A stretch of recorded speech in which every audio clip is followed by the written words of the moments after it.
Olá, meus alunos, tudo bem com vocês? Animados para a aula de hoje? Lembram direitinho de como foi o governo de Castelo Branco? Lembram também que, ao final do governo, as agitações da oposição cresciam, né? Então, nessa aula falaremos do governo de Costa e Silva e de como ele enfrentaria a crescente mobilização popular contra o regime. Vamos à aula de hoje? Em outubro de 66, de forma indireta, Costa e Silva foi eleito presidente do Brasil. Ah, e para vice, um civil, Pedro Aleixo. Preste atenção nesse detalhe do vice civil. Tem outro lance também importante. Ele foi eleito pelo Congresso, já que era uma eleição indireta. Mas a bancada do MDB, que era a oposição, se retirou do plenário em protesto e não votou. Até mesmo alguns políticos da Arena, como o ex-ministro da Justiça de Castelo Branco, Mendes Sá e Afonso Arinos de Melo Franco, optaram pela abstenção. A Frente Ampla, em plena atividade, já nos primeiros dias do novo presidente, lança um manifesto exigindo o retorno do regime democrático. Lembram quem era o trio que encabeçava a Frente Ampla?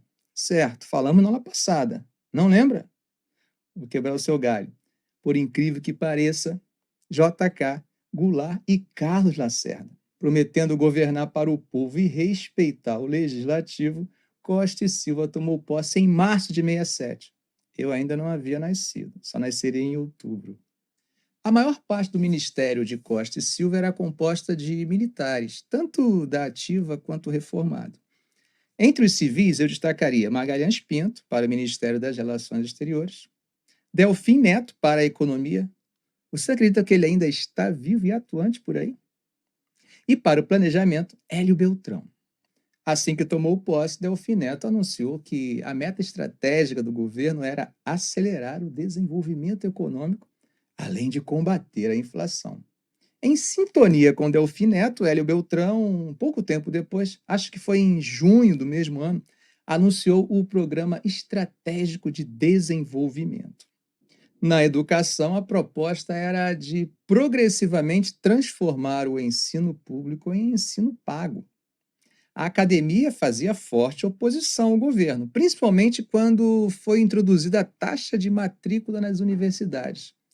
No segundo ano do governo, as insatisfações já atingiam amplos setores da sociedade, congregando intelectuais, religiosos, estudantes, que lideraram movimentos de protesto na defesa da liberdade e na crítica à política salarial, que vocês devem lembrar da aula passada, lembram? Salário real, salário nominal, achatamento salarial, diminuição do custo de produção. Então, essa política já começava a atingir na prática o bolso de amplas parcelas dos trabalhadores. E é nesse contexto que algumas greves começam a pipocar pelo país. Até mesmo militares faziam crítica à política do governo. Para vocês terem uma ideia, em um artigo publicado no Jornal do Brasil, o marechal Mário Pop de Figueiredo teceu severas críticas ao governo. O governo, incomodado com o fogo amigo, toma medidas disciplinares para impedir manifestações públicas de oficiais da reserva. A coisa estava ficando cada vez pior. A imprensa denunciava órgãos policiais e militares por prática de violência contra presos políticos. As notícias ganhavam repercussão internacional, fazendo com que o governo emitisse uma nota oficial acusando a imprensa brasileira de sensacionalista. O movimento estudantil, principalmente o ligado ao ensino superior, organizava passeatas e manifestações em defesa de uma reforma educacional. Em março de 68, um evento no Rio de Janeiro entraria para a história do movimento estudantil. Era a morte do estudante Edson Luiz após uma intervenção desastrosa da polícia do Rio para conter uma passeata, que era contra o aumento do preço da refeição em um restaurante universitário, conhecido como Calabouço. Cerca de 50 mil pessoas compareceram ao cortejo fúnebre do jovem. Até o liberal Carlos Lacerda criticava a política salarial do governo. A oposição vinha de todos os lados. Na tentativa de conter a oposição, em abril de 68, as atividades da Frente Ampla foram proibidas. Em maio foi a vez de nova reação do governo. Qualquer manifestação de rua estava proibida. Acabou esse negócio de ficar gritando palavras de ordem pela rua. Mas o pessoal não estava disposto a obedecer à restrição de manifestações, não. O governo tinha planos de transformar as universidades públicas em fundações.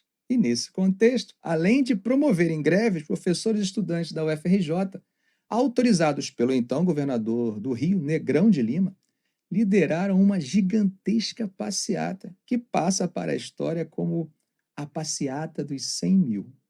No mês de agosto, a Universidade de Brasília, a UNB, é invadida, resultando na prisão de vários estudantes e professores. Enquanto isso, a arte também tinha o seu papel subversivo. No terceiro Festival Internacional da Canção, o público não queria aceitar o resultado apresentado pelo jurado. Quando o jurado apresentou a música vencedora, aconteceu uma situação constrangedora. Tom Jobim e Chico Buarque, compositores da música vencedora Sabiá, são saudados com uma onda ensurdecedora de vaias. É triste ver as meninas querendo cantar debaixo de tantas vaias. Mas, professor, o que isso tem a ver com a aula? O problema é quando anunciam o segundo lugar. A galera vem abaixo, considerando a segunda colocada como a vencedora. Que música era essa? Para não dizer que não falei de flores. Já ouviram? Somos todos iguais, braços dados ou não, nas escolas, nas ruas, campos, construções, caminhando e cantando e seguindo a canção. Vem, vamos embora, esperar não é saber. Quem sabe faz a hora, não espera acontecer. Vem, vamos embora, que esperar não é saber. Essa música acabou se tornando uma espécie de hino nas manifestações contra a ditadura. Já ouviram falar daquela expressão? Não, agora foi a gota d'água. Então, eu acho que inspirado naquela peça de Aristófanes, Lisístrata, o deputado Moreira Alves fez um discurso no plenário conclamando as mulheres a se comprometerem com a luta pela democracia. Vejam a síntese do discurso do deputado. Senhor presidente, senhores deputados, todos reconhecem ou dizem reconhecer que a maioria das Forças Armadas não compactua com a cúpula militarista que perpetra violências e mantém este país sob regime de opressão. É preciso que se estabeleça, sobretudo por parte das mulheres, como já começou a se estabelecer nesta casa por parte das mulheres parlamentares da Arena, o boicote ao militarismo. Vem aí o 7 de setembro. As cúpulas militaristas procuram explorar o sentimento profundo de patriotismo do povo e pedirão aos colégios que desfilem juntos com os algozes dos estudantes. Seria necessário que cada pai e cada mãe se compenetrasse de que a presença de seus filhos nesse desfile é um auxílio aos carrascos que os espancam e metralham nas ruas. Portanto, que cada um boicote esse desfile. Esse boicote pode passar também às moças, aquelas que dançam com cadetes e namoram jovens oficiais. Seria preciso fazer hoje no Brasil com que as mulheres de 68 repetissem as paulistas da Guerra dos Emboabas e recusassem a entrada à porta de sua casa aqueles que vilipendiam a nação. Recusassem a aceitar aqueles que silenciam e, portanto, se acumpliciam. Discordar em silêncio pouco adianta.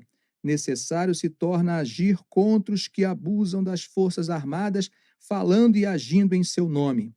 Creio, senhor presidente, que é possível resolver essa farsa, essa democratura, esse falso entendimento pelo boicote. Olha, gente, parece que esse discurso incomodou demais os militares, que acabaram se sentindo ofendidos. Décio Miranda, que era o PGR naquele momento, PGR é Procurador-Geral da República.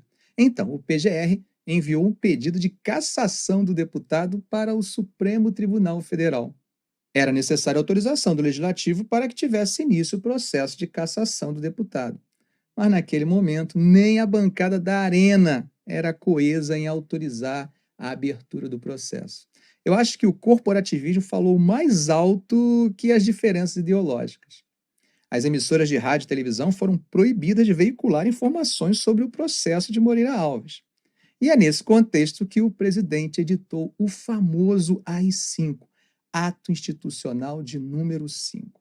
Com esse decreto, o Poder Judiciário era atingido diretamente, pois garantias que concediam autonomia de atuação foram suprimidas, tais como a estabilidade e a inamovibilidade.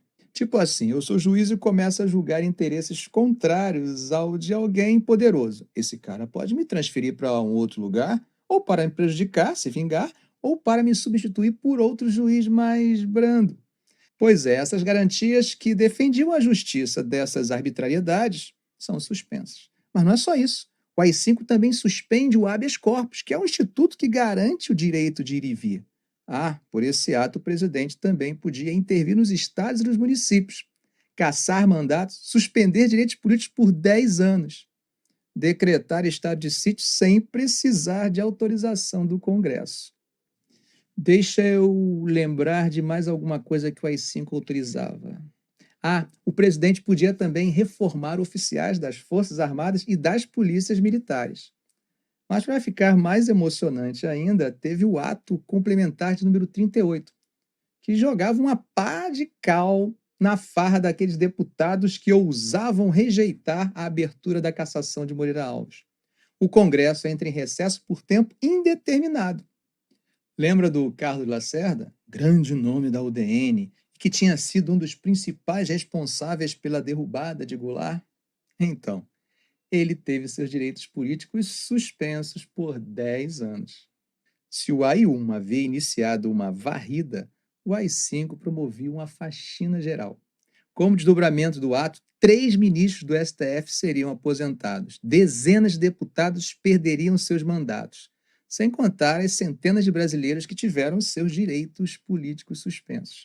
Alguns membros da oposição, não muito afeitos à resistência política, começaram a defender a luta armada contra o regime. Acabaram iniciando uma série de atos violentos, como assaltos a bancos, atentados contra unidades militares e até mesmo sequestro de embaixadores estrangeiros.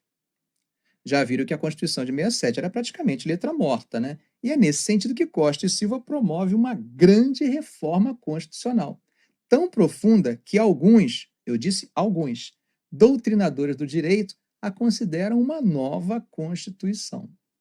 Costa e Silva adoece, sendo diagnosticado com uma trombose. Acaba sendo substituído pelo vice, o civil Pedro Aleixo, certo? É errado. Que mané civil, uma junta militar assume temporariamente. Os grupos guerrilheiros começam a promover ataques e atentados, como o sequestro do embaixador americano. E é nesse clima de caos que assume a presidência Emílio Garrastazu Médici, dessa vez com um vice também militar. Será porque o governo de Médici é conhecido como os anos de chumbo? O que foi o milagre econômico que o Brasil viveu durante o seu governo? Ficamos por aqui, mas antes de irmos, como já é de costume, vamos fazer umas questões. Vamos lá? Boicote ao militarismo, propôs o deputado federal Márcio Moreira Alves, do Movimento Democrático Brasileiro, MDB, em 2 de setembro de 1968, conclamando o povo a reagir contra a ditadura. O clima vinha tenso desde o ano anterior, com forte repressão ao movimento estudantil e a primeira greve operária do regime militar. O discurso do deputado foi a gota d'água. A resposta veio no dia 13 de dezembro com a promulgação do Ato Institucional número 5, AI-5. Ditadura Descarada, Revista de História da Biblioteca Nacional, Rio de Janeiro. Considerando o contexto histórico e político descrito acima, o AI-5 significou: alternativa A restauração da democracia no Brasil na década de 60. Alternativa B, o fortalecimento do regime parlamentarista brasileiro durante o ano de 1968. Alternativa C, o enfraquecimento do poder central ao convocar eleições no ano de 1970. Alternativa D, o desrespeito à Constituição vigente e aos direitos civis do país a partir de 1968.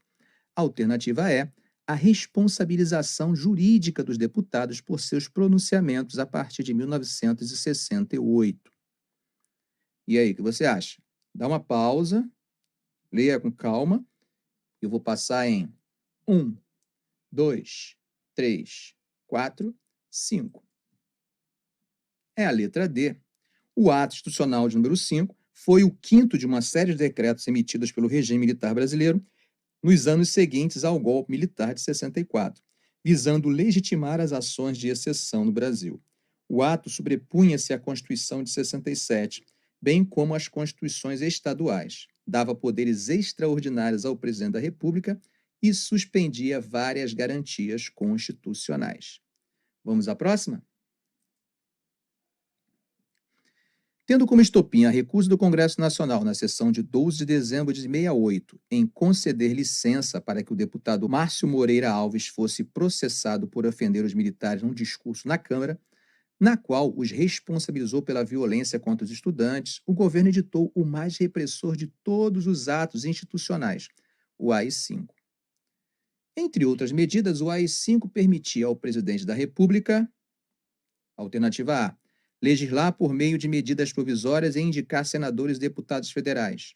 Alternativa B, intervir em estados e municípios, cassar mandatos e suspender direitos políticos. Alternativa C, cassar mandatos políticos apenas com a permissão da Câmara dos Deputados. Alternativa D, decretar a pena de morte para quem atentasse contra a segurança nacional. Alternativa E, criar uma nova moeda, censurar a imprensa escrita e torturar presos políticos. Dê uma pausa, leia com calma, que eu vou passar em 1, 2, 3, 4, 5. É a letra B, interferir em estados e municípios. Vamos à próxima? O pretexto para a implantação do ato institucional número 5, a 13 de dezembro de 68, pelo governo Costa e Silva foi...